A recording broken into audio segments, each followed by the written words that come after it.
ഇന്നാണേൽ ഇച്ചിരി മാമ്പഴപ്പുളിശ്ശേരി വയ്ക്കുവാണ്. തൊഴിലുറപ്പ് കഴിഞ്ഞ് വന്ന് ചെയ്യുവാണ്. ഉണ്ട് അടിപൊളി മാമ്പ് പഴുത്ത മാങ്ങ എൻ്റെ ഒരു ഫ്രണ്ടിൻ്റെ വീട്ടിലുണ്ടായിരുന്നു. അവിടുന്ന് കൊണ്ടുവന്ന് കണ്ട സൂപ്പർ മാമ്പഴപ്പുളിശ്ശേരി. വേണ്ട മാങ്ങ വേണ്ട, പഴുത്ത മാങ്ങ.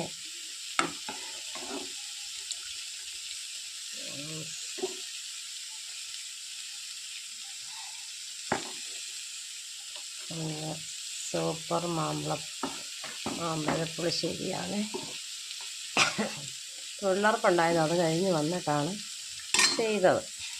പിന്നെ പാവയ്ക്ക മെഴുക്ക് പുരട്ടി, പിന്നെ ഇന്നലെ ചേരത്തല മേടിച്ചതുണ്ട്. കാരണം മീനിന് പോയില്ല. പാവയ്ക്ക മെഴുക്ക് പുരട്ടിയും മാമ്പഴപ്പുളിശ്ശേരിയാണ് ഇന്നത്തെ. പിന്നെ ചേരത്തല. ഇത് ഞങ്ങളുടെ പാവയ്ക്ക് എന്താ അതുകൊണ്ടാ കുഴഞ്ഞു പോകാത്തത്. കണ്ട നമ്മൾ കടയിൽ നിന്നൊക്കെ വാങ്ങുന്നത് കുഴഞ്ഞു പോകും. ഇത് അങ്ങനെ അല്ല, നല്ല ഫ്രഷായിട്ടിരിക്കും.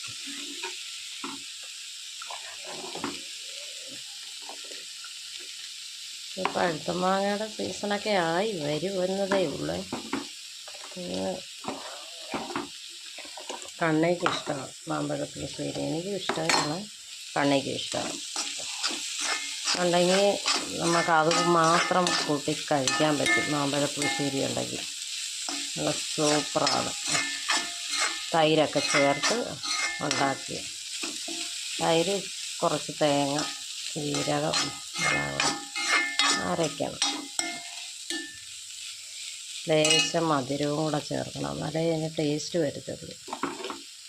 എന്നിട്ട് മാങ്ങാ സഹിതം വേണ്ടല്ലോ.